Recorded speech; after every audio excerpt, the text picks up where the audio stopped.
Please subscribe Digital India.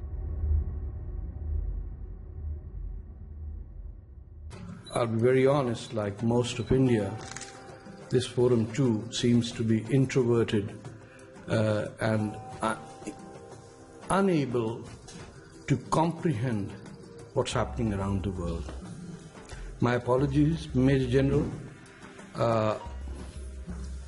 You represent one of the finest armies that has ever served any country on earth. And coming from a country where generals don't usually sit where you're sitting, they sit over and above everyone else and have devastated the lives of, I would say, hundreds and millions.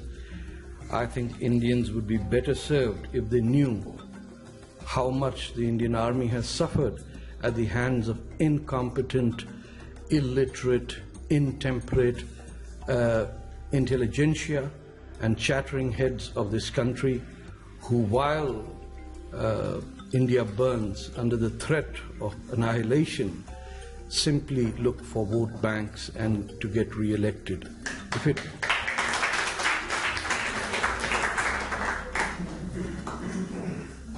I would have hoped somebody would have told me that SGT was not an abbreviation of Guru Gobind Singh. If I was a student here, I would start a campaign not to call it SGT. I don't like the word tricentennial or S or G. You are worthy students of Guru Gobind Singh, and you've made that into an abbreviation. What about the human rights of Tegh Bahadur or Guru Gobind Singh, stabbed in the back by the Mughal army that you tolerated for hundreds of years? Who stood up? You think you have any place in this city for Ranjit Singh? I don't think so. You don't even have a place for Raja Dahir, who was the first one in the 8th century to stop your plunder. But you don't care. You don't want. You're simply too internalized in time frames that are so narrow, so, excuse the term, laughable, that today the very people who slaughtered Tegh Bahadur are on your doorstep saying Hindustan Murdabad. And the critique comes of the Indian Army, not of the murderous mobs that wish to destroy Indian civilization because it is their goal since Ghazwa-e-Hind in the 7th and 8th centuries. I'm astonished. Today is the anniversary of the International Declaration of, let me emphasize, universal human rights. And for everyone and his uncle complaining about the problems that some other segment of this society has, I would suggest to you is illiterate about what is universal about human rights. Universal human rights is when the individual is supreme. When your daughter's rights are supreme above everything else, that she's not your property, nor the brother's property, nor the boyfriend's property, nor the husband's, nor the mother-in-law's. And I'm sorry, India has miles to go. You don't even understand the concept of an individual's sacrosanct human rights. You are bound by communities. You went through partition of Punjab and then you partition Punjab again. You do realize what I'm talking about. You first allowed this country to be slaughtered. Just one country. UP was not slaughtered. Punjab was slaughtered. No other place was slaughtered. Karnataka was not slaughtered. What did you do after a couple of years? The great sages, intellectuals of this country, they cut it again. They said the Sikhs will have their state and the Hindus will have Irena. So you validated the very people who destroyed you. And there's one army fighting in minus 60 degrees to stop the Uzbek, Babar, Tughlaq and all those Altamushes who devastated Nalanda University, and from that day India went down. You talking of human rights of soldiers or those that the soldiers kill. For goodness sake, 13 million dead in Congo. I don't think anyone over here knows that. 500,000 slaughtered in Darfur in 2005. Does anyone know? Does anyone know the name of Humphrey? Does anyone relate to the word Humphrey or human rights? That's the guy you're observing today. The International Human Rights Day is on today, when a Canadian called Peter Humphrey and Eleanor Roosevelt put together the words that hardly any Indian will ever read. And there was one country that opposed it, leaving aside the Soviet bloc, and that was Saudi Arabia. Guess why Saudi Arabia alone voted against the International Convention on Human Rights? They said, under our domain, anyone who changes the religion, which is a fundamental human right, needs to be killed. You can't say that, because India, since 1947, has learned a lesson never to ever, under any circumstances, deal with the situation which is at hand. What sort of human rights threat do you face today? Is ISIS not bigger threat than 1984? And for 1984, isn't there 1947? When the entire city of Lahore does not have a single Hindu or Sikh living over there? And we've been convinced that dono taraf se hua tha. What are we talking about? There's 20% of Delhi's population is Muslim. One side slaughtered, the other side people left. If you can't say that, don't talk about the truth. Don't talk of human rights. Don't talk of anything except becoming CEOs of companies and getting rich. Because that's what you want. And your enemies want to die and you want to live. Lawyer और गुंडे की लड़ाई में कभी lawyer जीता ही नहीं. आप बने लॉयर, पाकिस्तान गुंडे बना रहा है. वो जूते पड़ रहे हैं आपको 47 से. You get buried, burnt alive in Bombay, and where do you go to complain? From the people who attacked you. Sir हमारा सोफा चोरी करके ले गए, हमारा बिस्तरा वापस दे दीजिए सर, वो बताइए वो जेवर भी ले गया, नानी का था. Is this a nation? You attack your army?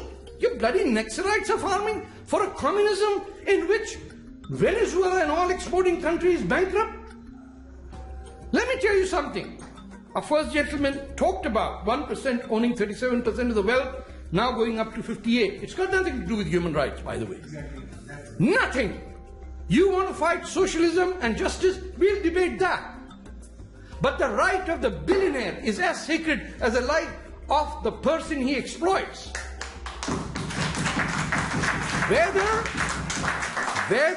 the billionaire is committing a crime comes under the criminal code. If he's committing an economic crime, it comes under the new demonetization nightmare that they're facing. I've never seen people more happy in this country who are standing in lines than ever. The waiters at the hotel where I stay. You want human rights? They are having a dance without money in their pockets because they're seeing these upper middle class, pompous little kitty party aunties not attending any more kitty parties. It's finished. It's over. You need to be aware who your enemy is. The enemy has a nuclear bomb. Your papa might not tell you, and even when you're a 14-year-old pappu, your mom still may feed you with parathas. But you need to wake up because your mom is ignorant and your dad is dumb because in 1947 they cut the arms of India and they said, "Chalo changa hua, dafa hoye." You have sinned in your national anthem and you don't have sinned in your arms. And you're talking of human rights? What about the human rights of Bacha Khan? Who betrayed him? Who betrayed Balochistan? You! The Indians! Because you thought that anybody who speaks Urdu is good.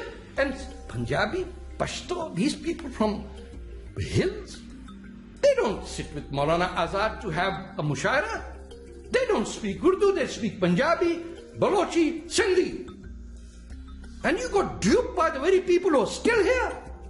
Because 90% of them voted for Pakistan in Delhi, in Deoband, in Bareilly, in Patna, in Dhaka, in Madras, in Bombay, where you elected Muhammad Ali Jinnah, not us.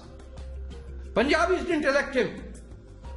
You elected him 26 years in a row, and then you turned around and said, what have we got to do with it? What's the name of the smuggler from Bombay? Dawood Ibrahim. He's an Indian, and I'm not an Indian. You got certain Italians who are Indian, but I'm not one. I'm born on the Indus, my dear. You guys have forgotten that you belong to the Indus. While the UP Muslim taught you that Ganga Jamna Tehzeeb is some new. No! Kurukshetra. That's where we did it. That's in Punjab. You may call it Haryana. That doesn't change a damn thing. You want to stand up for human rights. It's the day you stand up for yourself. This is the day you say, like someone asked me, मैं पंजाब था, what was the word he said? Vora. Bora. मैं समझा दाऊदी बोरा कह रहा है. Everyone in India introduces themselves by their caste. Believe me, in Pakistan we don't know what the hell they're talking about. I'm not exaggerating. When Bajwa is told Yura, he didn't even know that Bajwa meant coming from a Hindu background. You are getting pompous in believing you have the best system in the world. But you are not implementing human rights in your heart and your soul. The human rights of the maid who works in your house but never sits on the dining table is sacrosanct. Never ever speak of human rights if you've not had dinner with that maid on your table. Or you've never been to a restaurant while she's holding the little baby and she takes the leftovers back home. Every day of your life you're lawyers. You're the intelligentsia.